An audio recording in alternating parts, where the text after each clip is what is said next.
Shark attacks strike without warning, often turning moments of joy into scenes of horror in mere seconds. Whether it's a serene beach, a luxury yacht, or a midnight rescue, these powerful predators don't discriminate. From saltwater crocodiles tearing through tour groups in Australia, to bull sharks ambushing lifeguards in the dead of night, each encounter is a brutal reminder of nature's fury. In this video, we explore 6 terrifying tales of survival, heroism, and loss. The Daintree River in northern Queensland, Australia, had always been a place where ancient predators ruled supreme. In 2019, this pristine waterway, flowing through one of the world's oldest rainforests, remained largely unchanged from prehistoric times. The river system, stretching over 140 kilometers from its source in the Great Dividing Range to the Coral Sea, had been home to saltwater crocodiles for millions of years. Local Aboriginal communities had long respected these waters, passing down stories of massive reptiles that could snatch unwary travelers from riverbanks. The tourism industry, however, had transformed this remote wilderness into a destination for adventure seekers, despite the inherent dangers lurking beneath the murky surface. Dmitry Volkov had organized what he believed would be the adventure of a lifetime for his group of Russian tourists. The 42-year-old Moscow businessman had spent months planning the expedition, wanting to show his 5 companions the raw beauty of Australia's tropical north. His group consisted of his younger brother Alexei, his business partner Mikhail Petrov, Mikhail's wife Yelena, and 2 family friends, Sergei Ivanov and Natasha Kozlov. They had hired a local guide service that advertised exclusive swimming experiences in pristine river locations, far from the crowded tourist beaches. Their guide, Trevor McPherson, a weathered 38-year-old who had been leading tours for over a decade, had assured them that the particular bend in the Daintree River they were visiting was safe for swimming. McPherson had explained that recent surveys had shown no crocodile activity in the area for several weeks, and the water temperature was perfect for a refreshing dip after their hot jungle trek. The Russians, excited by the prospect of swimming in such an exotic location, had eagerly agreed to the plan. The group arrived at the secluded riverbank around midday, when the tropical sun was at its most intense. The water appeared invitingly cool, with dappled sunlight filtering through the dense canopy overhead. Large buttress roots of ancient fig trees created natural steps leading down to the water's edge, while colorful kingfishers darted between the branches above. The scene seemed like paradise, and the tourists quickly changed into their swimming attire, laughing and joking about their upcoming adventure. Dmitry was the first to enter the water, followed closely by his brother Alexei. The cool river provided immediate relief from the oppressive heat, and both men called out to their companions about how refreshing it felt. Mikhail and Yelena waded in next, holding hands as they ventured deeper into the murky water. Sergei and Natasha remained on the bank momentarily, taking photographs of their friends enjoying themselves in the supposedly safe swimming hole. What none of them realized was that a massive saltwater crocodile had been lying motionless on the riverbed, perfectly camouflaged against the muddy bottom. The 17-foot predator, weighing nearly a ton, had been in the area for days, waiting for the perfect opportunity. The splashing and movement of the swimmers had awakened its predatory instincts, and it began to move silently through the water toward its unsuspecting prey. The attack began without warning when the crocodile erupted from beneath the surface directly under Dmitry. The massive jaws clamped down on his torso with bone-crushing force, and he disappeared beneath the water in an instant. His brother Alexei, who had been swimming nearby, barely had time to register what had happened before the crocodile released Dmitry and immediately seized him around the waist. The water turned crimson as Alexei was dragged under, his desperate thrashing only lasting seconds. Mikhail attempted to swim toward shore but found himself face to face with the blood-stained predator as it surfaced again. The crocodile's powerful tail swept through the water, stunning Mikhail before its jaws closed around his head and shoulders. Yelena, screaming in terror, tried to reach her husband but was caught by the creature's incredible speed as it performed its deadly death roll, taking both victims under simultaneously. From the riverbank, Sergei and Natasha watched in absolute horror as their friends were systematically attacked by the enormous reptile. Trevor McPherson, who had been setting up equipment nearby, rushed to the water's edge but was powerless to intervene. The crocodile, now in a feeding frenzy, turned its attention to the remaining swimmers. Sergei had made it halfway to shore when the predator's massive form intercepted him, and Natasha, who had only stepped ankle-deep into the water, was caught as she tried to flee back to safety.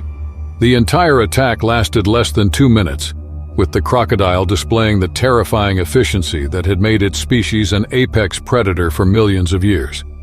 After claiming its 6th victim, the massive reptile disappeared beneath the surface, leaving only bloodied water and traumatic silence. McPherson immediately radioed for emergency assistance while struggling to process what he had witnessed.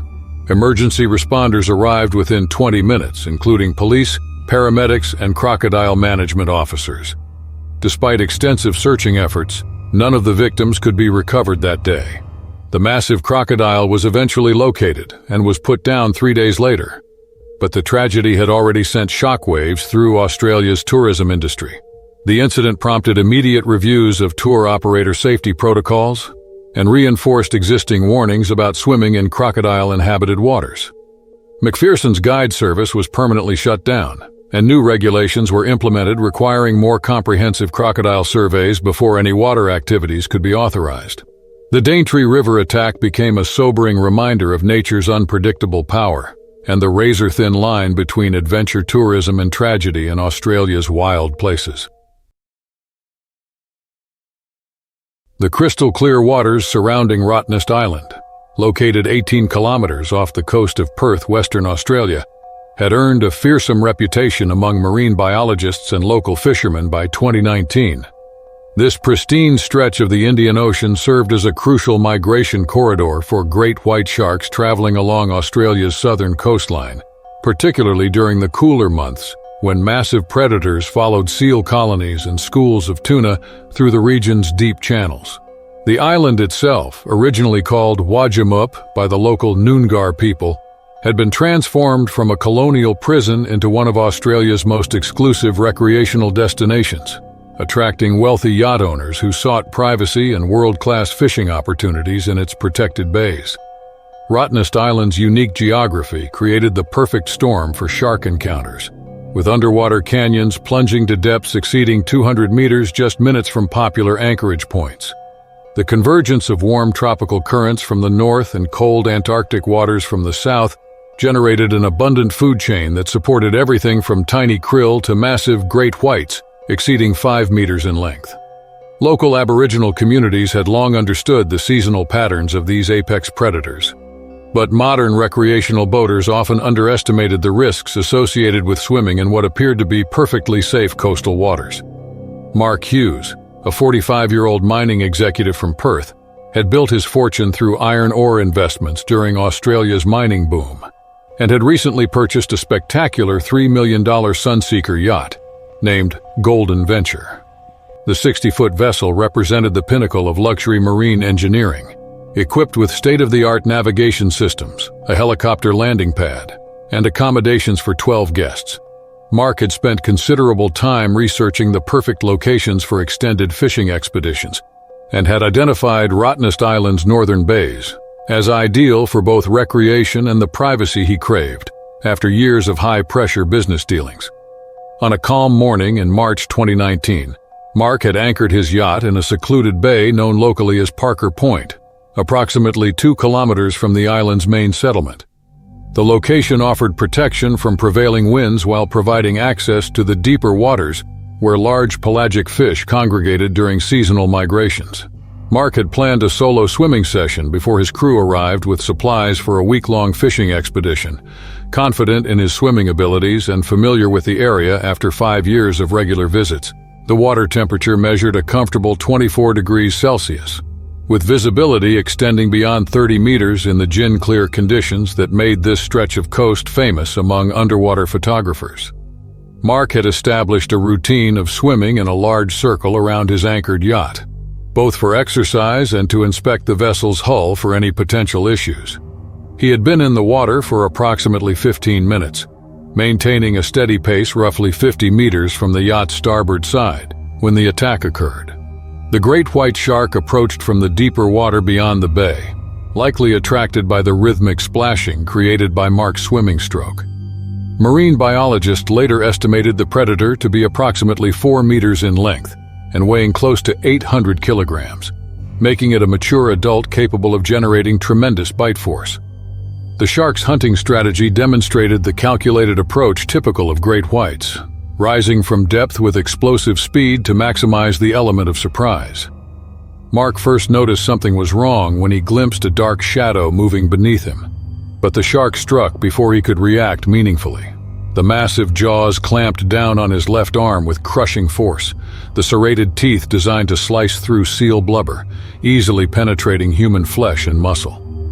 The impact sent shockwaves of pain through Mark's body while the predator's weight and momentum drove him underwater, creating a terrifying moment of complete disorientation. Blood immediately began clouding the water around the attack site, triggering an even more aggressive response from the great white as its primitive brain interpreted the crimson signals as confirmation of a successful strike. Mark's survival instincts kicked in as adrenaline flooded his system, allowing him to think clearly despite the excruciating pain and the surreal nature of his situation. He began striking the shark's snout and eye area with his free hand, targeting the sensitive nerve clusters that often caused great whites to release their grip. The shark maintained its hold for nearly 20 seconds, thrashing violently in an attempt to disorient its perceived prey before dragging it to deeper water. Mark's defensive strikes eventually had the desired effect, causing the predator to release him and circle warily in the bloodied water.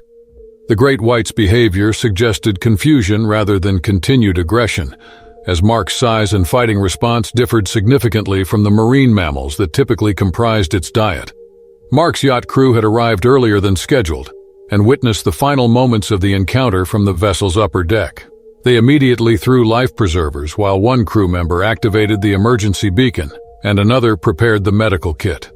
The shark disappeared into deeper water after completing one full circle around the attack site, leaving behind only the evidence of its presence in the expanding cloud of blood.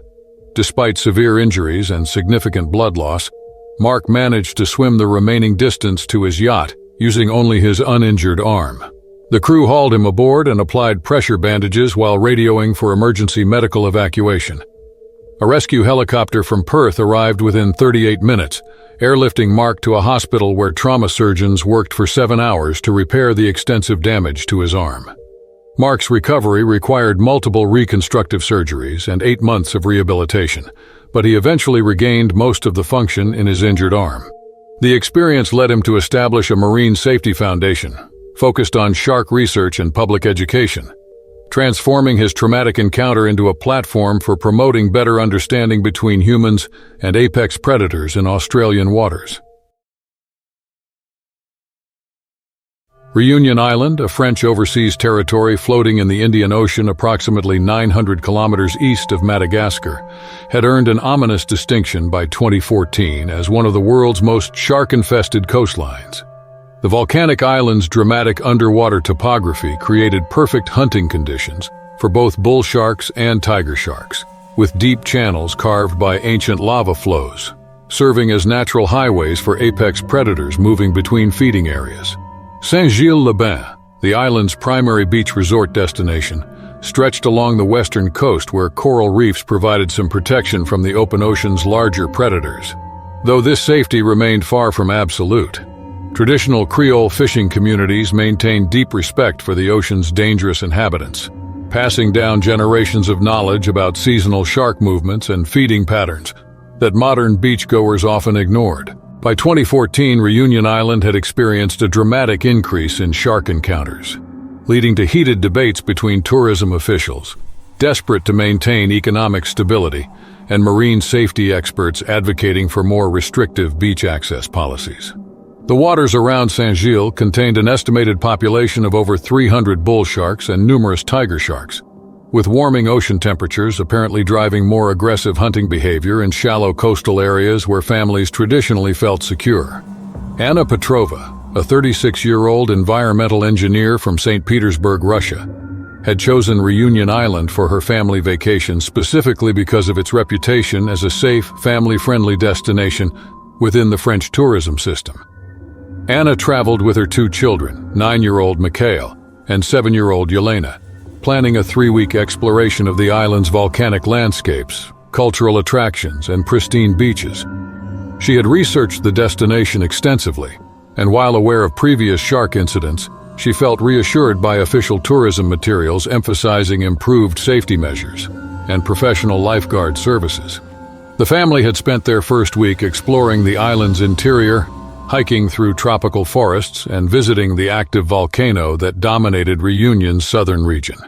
Anna had deliberately saved beach activities for the second portion of their vacation, timing their coastal stay to coincide with what local tourism authorities described as the safest swimming season.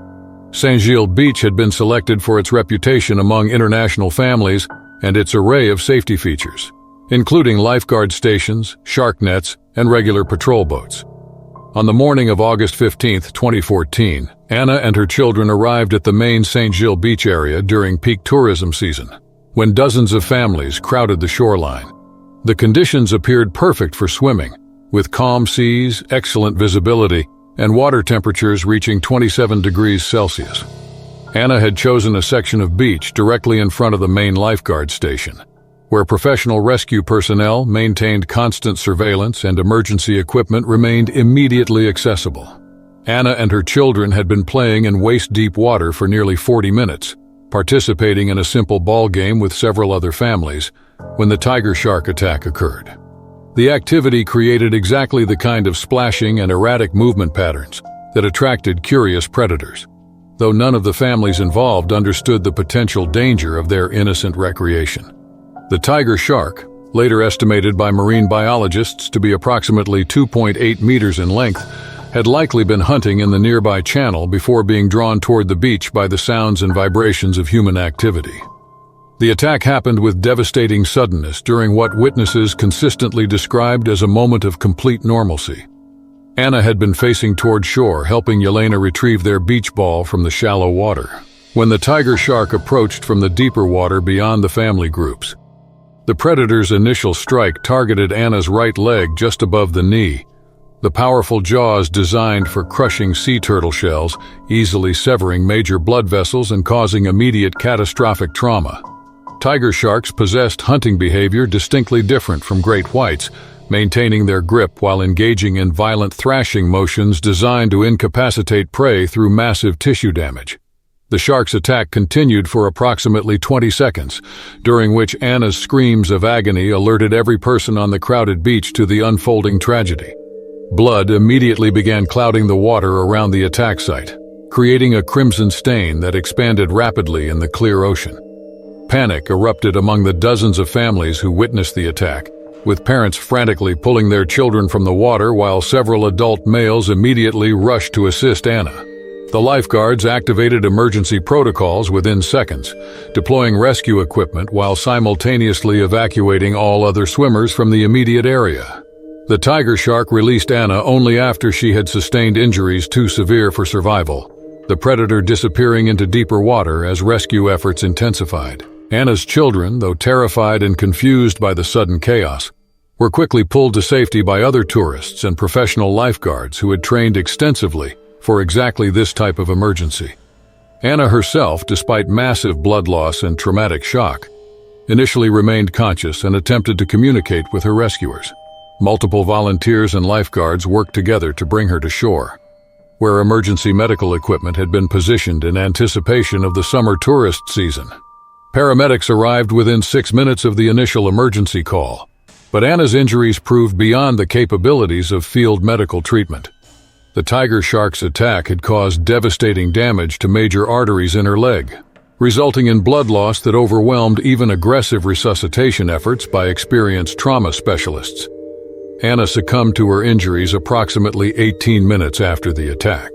Despite the rapid response and professional medical intervention that represented the best possible care under the circumstances, the tragedy prompted the immediate closure of all beaches along Reunion Island's western coast, with French authorities acknowledging that existing safety measures had proven inadequate against the island's apex predators.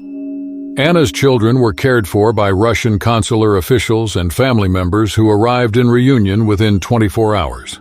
The incident intensified international scrutiny of Reunion's shark problem and fueled ongoing debates about balancing tourism-driven economic interests with public safety in one of the world's most shark-infested destinations.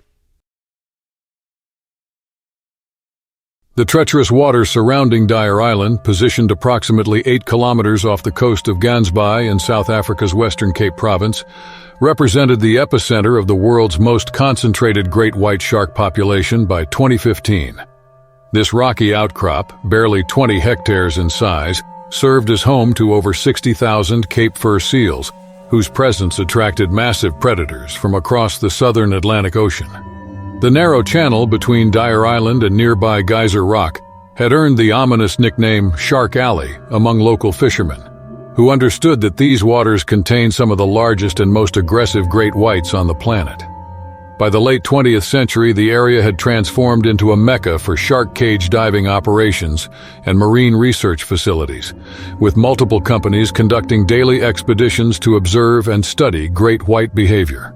The surrounding waters, characterized by depths ranging from 15 to 60 meters and frequent fog conditions created by the collision of warm and cold ocean currents, presented both exceptional opportunities for marine observation and significant risks for solo water activities. The Western Cape's maritime climate produced some of the most challenging conditions for small boat operations anywhere in the world, with sudden weather changes, dense fog banks, and powerful currents that could disorient even experienced mariners. Great white sharks in this region displayed hunting behaviors more aggressive than their counterparts in other global locations, possibly due to the abundance of prey and the competitive pressure from large population densities. Marine biologists had documented individuals exceeding 6 meters in length, with some specimens weighing over 2,000 kilograms. Liam O'Connor, a 31-year-old marine photographer from Cape Town, had spent 7 years documenting South African coastal wildlife when he planned his solo kayaking expedition to Dyer Island in August 2015.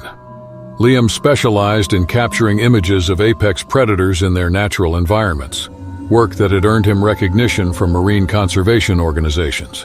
His lightweight sea kayak, specifically modified with camera mounts and emergency equipment, allowed him access to areas unavailable to larger vessels while maintaining the stealth necessary for wildlife photography. Liam's expedition planning had taken weeks of preparation, involving consultation with local shark diving operators, analysis of weather patterns, and coordination with marine rescue services. He had timed his departure to coincide with the peak seal pupping season when great white activity reached its annual maximum.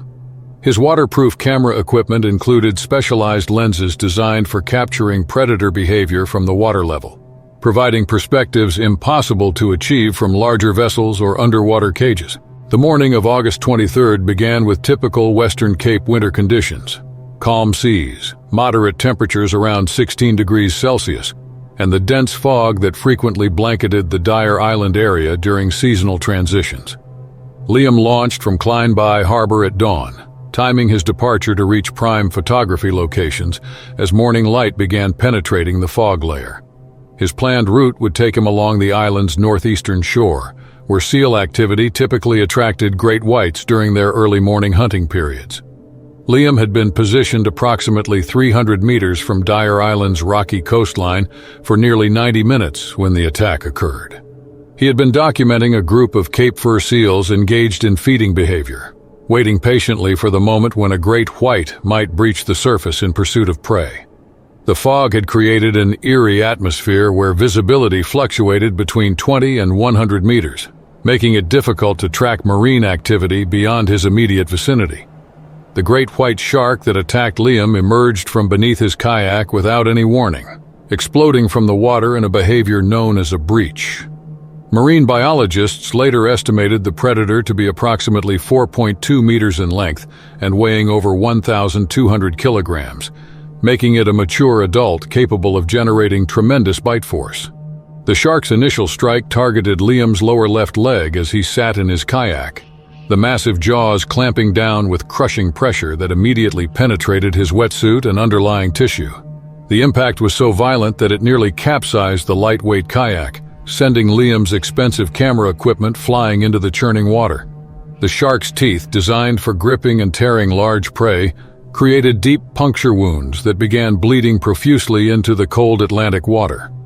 Liam's immediate response demonstrated the survival training that all solo marine operators underwent, as he managed to remain calm despite excruciating pain and the psychological shock of being attacked by one of nature's most formidable predators.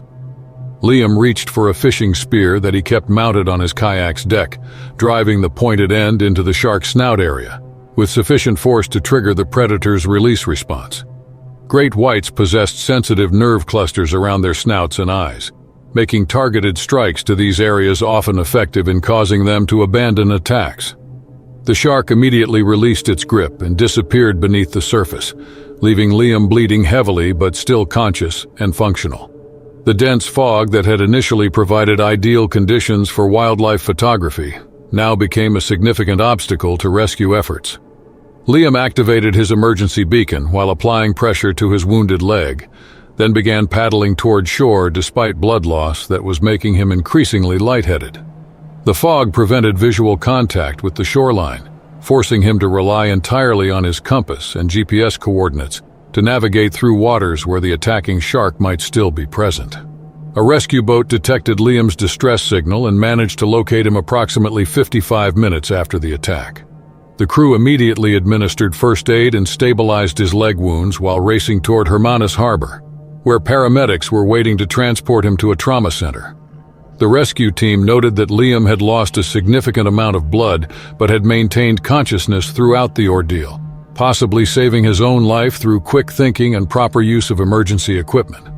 Liam required emergency surgery to repair severed blood vessels and damaged muscle tissue in his lower leg, but surgeons successfully avoided amputation and restored most normal function. His recovery took 5 months of intensive rehabilitation, during which he worked with marine researchers to analyze the attack circumstances and develop improved safety protocols for solo kayakers operating in high-risk shark areas. He eventually returned to marine photography, but implemented new safety measures, including mandatory escort vessels and enhanced communication systems for future expeditions in Great White Territory. The pristine waters of Prince William Sound in Alaska represented one of North America's most spectacular marine wilderness areas when Emily Larson embarked on her whale-watching expedition in June 2013. Located approximately 60 kilometers east of Anchorage, this vast network of fjords, islands, and protected waterways encompasses over 15,000 square kilometers of critical habitat for numerous marine species, including humpback whales, orcas, stellar sea lions, and harbor seals. The Sound's complex geography, carved by glacial activity over millions of years, created deep channels and sheltered bays that provided ideal conditions for marine mammal observation and research. The region gained international attention following the devastating 1989 Exxon Valdez oil spill, which killed thousands of marine mammals and seabirds while contaminating over 2,000 kilometers of pristine coastline. The disaster led to unprecedented research and conservation efforts, and by 2013, most wildlife populations had recovered to pre-spill levels, though subtle ecological changes continued to influence animal behavior patterns. The Sound's orca population consisted of several distinct pods with different dietary preferences and social structures. Resident orcas primarily consumed salmon and other fish, while transient pods specialized in hunting marine mammals, including seals, sea lions, and occasionally larger whales. These apex predators, reaching lengths of up to 9 meters and weights exceeding 6 tons, possessed intelligence levels comparable to great apes and demonstrated complex social behaviors that fascinated researchers and tourists alike. Emily Larson, a 29-year-old wildlife photographer from Portland, Oregon, had traveled to Alaska specifically to document orca pod dynamics for a conservation magazine assignment. She had spent 3 weeks photographing various marine species throughout southeastern Alaska before joining a specialized whale-watching expedition aboard the research vessel Arctic Explorer.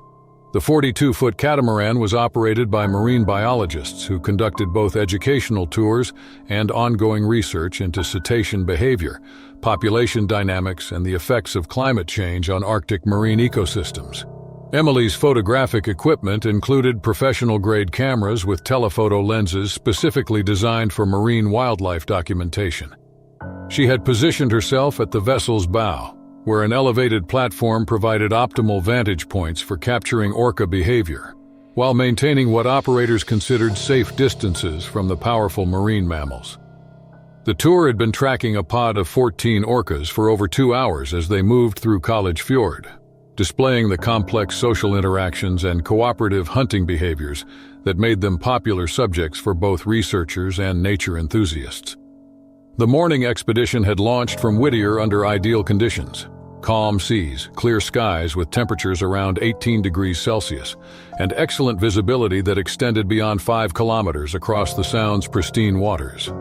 The orca pod had been engaged in what marine biologists classified as relaxed travel behavior, moving steadily through the fjord while occasionally engaging in playful interactions that included breaching, spy hopping, and synchronized swimming patterns that demonstrated their sophisticated social bonds. The incident occurred when the orca pod's behavior suddenly shifted from peaceful travel to what experts later identified as territorial or stress response activity. Emily had been leaning over the vessel's port rail, adjusting her camera settings to capture images of a massive male orca swimming parallel to the boat approximately 30 meters away, when the animals began exhibiting rapid direction changes, aggressive vocalizations, and physical interactions suggesting heightened arousal levels. The attack happened with shocking suddenness when the largest male orca, estimated at nearly 8 meters in length and weighing approximately 5,500 kilograms, performed an explosive breach directly alongside the research vessel. The enormous marine mammal's head and upper body cleared the water surface by over 3 meters, creating a towering wall of black and white that dwarfed the boat's railing. Emily, focused intently on her photography and unprepared for such close contact, lost her balance when the orca's massive body struck the vessel's hull with tremendous force. Emily plunged into the frigid Alaskan water, which registered approximately 9 degrees Celsius and posed immediate risks of hypothermia and cold shock response. Her survival suit provided some protection, but the extreme temperature differential created an urgent need for rapid rescue. The male orca, instead of moving away as marine mammal behavioral protocols predicted, approached Emily directly and grasped her left arm in its massive jaws. Orcas possess teeth designed for gripping rather than cutting, and the animal's bite created intense pressure and deep bruising without severing major blood vessels or breaking bones.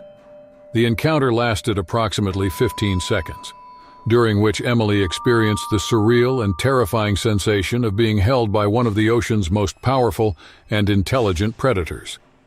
The orca's behavior suggested investigative curiosity rather than predatory aggression, as evidenced by the controlled pressure of its bite and its failure to engage in the violent shaking motions used to incapacitate marine prey.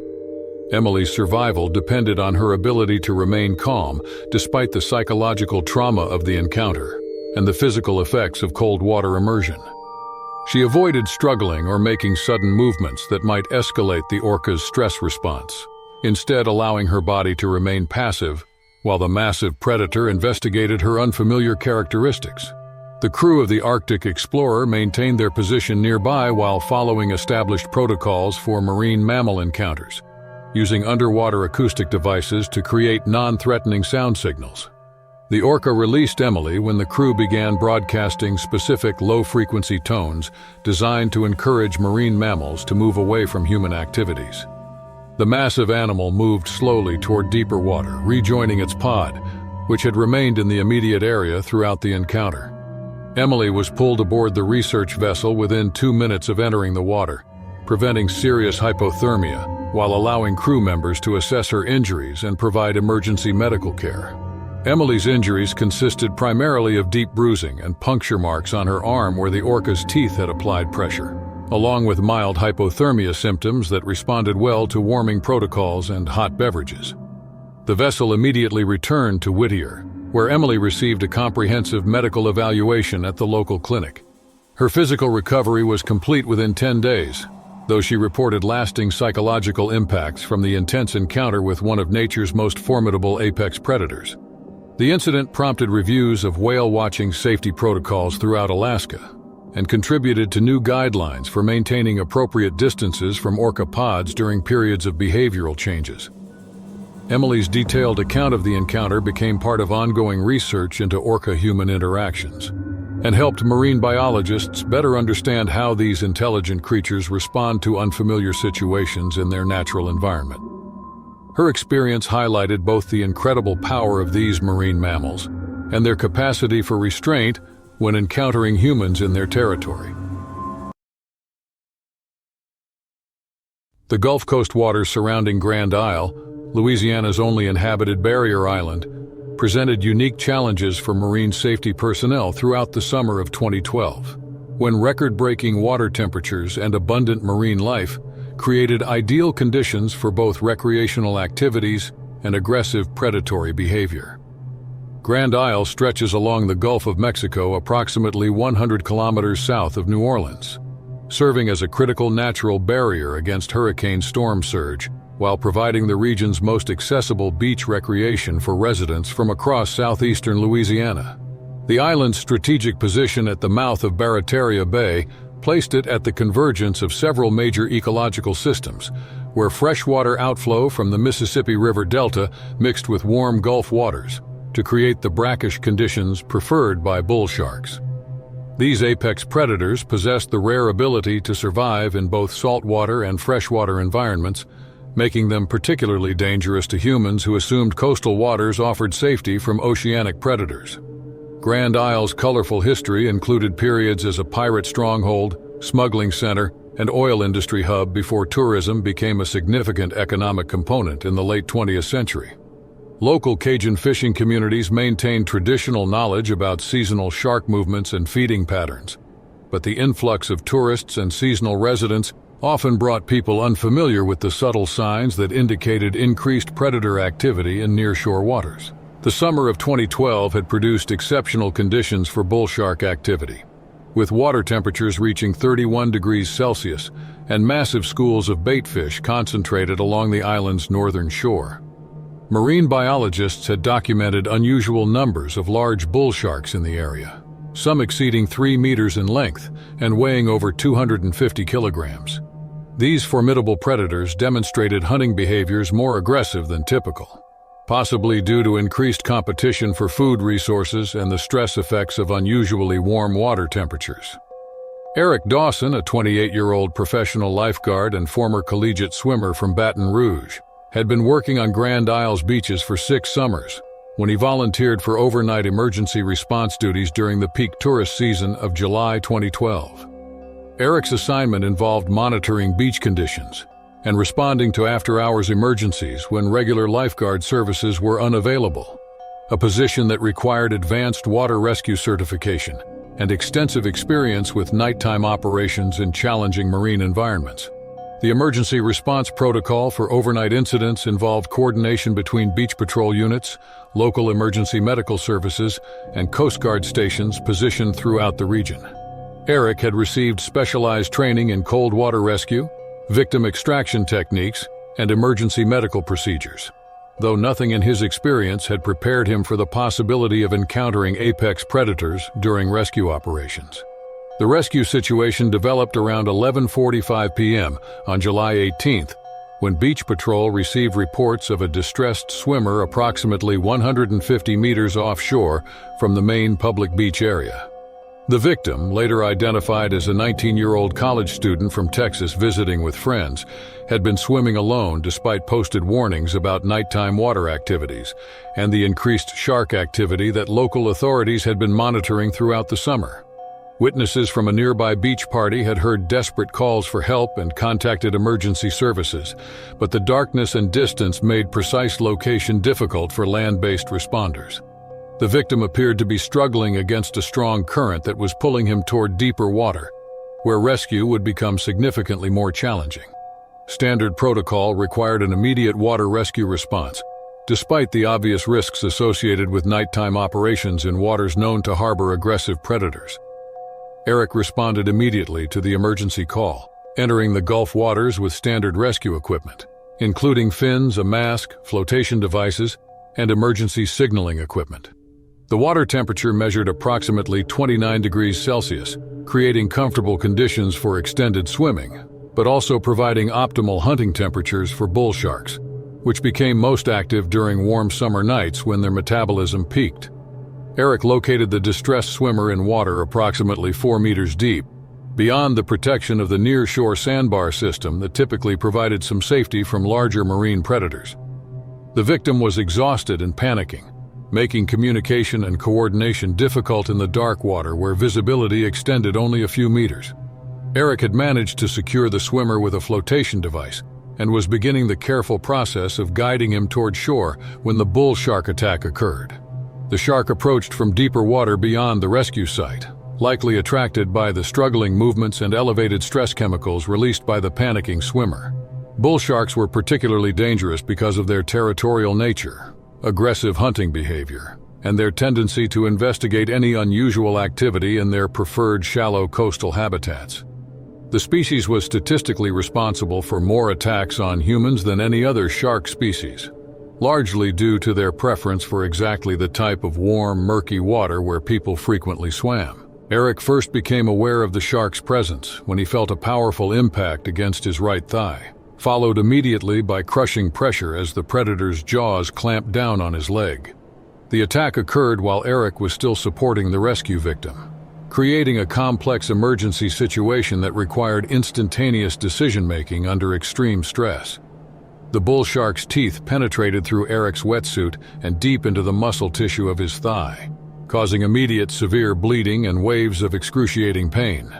Despite the shock and trauma of the attack, Eric's extensive training and instincts allowed him to maintain focus on both his own survival and the safety of the person he was rescuing. He used his free leg to deliver powerful kicks to the shark's snout while simultaneously pushing the rescue victim toward shallower water, where backup responders could provide assistance.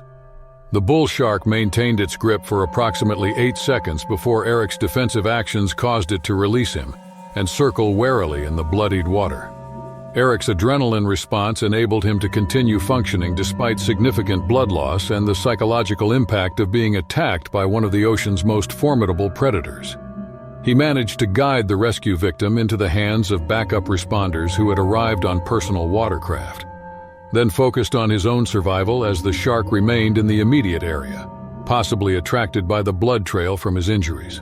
The bull shark circled the rescue site for several minutes, its primitive brain processing the unusual situation where prey had fought back successfully and escaped its initial attack.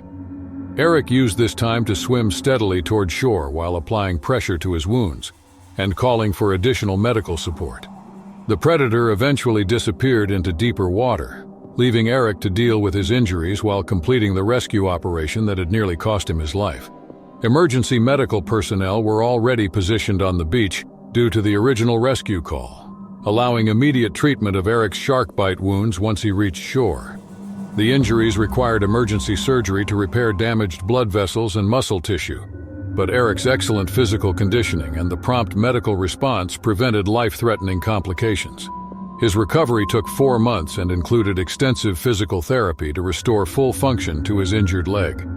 The incident highlighted the extreme risks faced by water rescue personnel, particularly during nighttime operations in waters inhabited by aggressive apex predators. Eric received recognition for his heroism from several marine safety organizations. He used his experience to develop improved safety protocols for emergency responders working in shark-populated waters, and eventually returned to lifeguard duties with enhanced equipment and procedures designed to reduce exposure during high-risk rescue situations.